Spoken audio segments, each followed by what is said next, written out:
Saudara, kita jumpa lagi dalam perenungan firman Tuhan. Kali ini dalam kisah Elisa.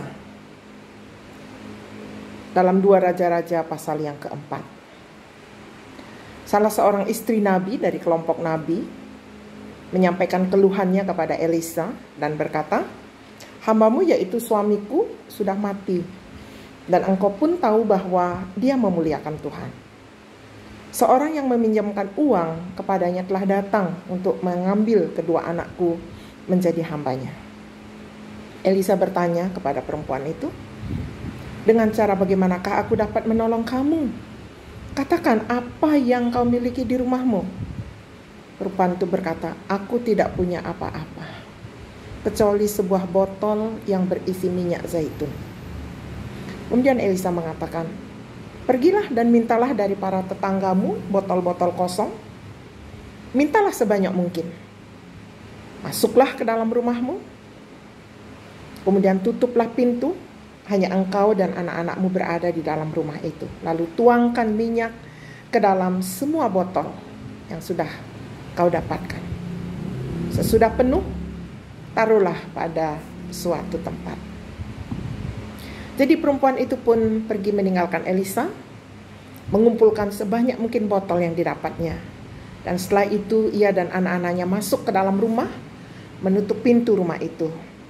Sementara anak-anaknya memegang botol di hadapannya, dan perempuan itu terus menuangkan minyak ke dalamnya. Ketika semua botol terisi minyak sampai penuh, ia meminta kepada salah seorang anaknya, "Berikan botol lain lagi kepadaku." Anaknya menjawab, Tidak ada lagi botol kosong, Ma." Pada saat itu juga minyak itu berhenti mengalir. Kemudian pergilah ia melaporkan kejadian itu kepada Elisa. Abdi Allah itu berkata kepadanya, "Sekarang pergilah, jual minyak itu, lalu bayar hutangmu, dan hiduplah dari sisanya, engkau serta anak-anakmu dapat hidup daripadanya." Pelajaran apa yang dapat kita petik dari kisah nyata ini? Walaupun kisah ini terjadi di masa perjanjian lama, namun Allah yang sama, Allah yang mengerjakan mujizat pada masa perjanjian lama, adalah Allah yang sama yang kita sembah pada hari ini. Jadi ikutilah langkah-langkah ini. Yang pertama, sadari bahwa kesulitan pasti akan menimpa kita. Sekalipun kita seorang keluarga pelayan atau nabi yang rajin melayani. Yang kedua, adukanlah perkara kita pada alamat yang tepat, maka kita akan mendapat jawaban yang tepat. Adukan pada hamba Tuhan yang melayani saudara, atau pada kakak rohani dari gereja saudara. Itu sebabnya perlu menjadi anggota gereja yang setia dan tetap di sebuah gereja. Atau kalau saudara adalah seorang pelayan Tuhan, adukan masalahmu pada senior saudara atau pada atasan saudara.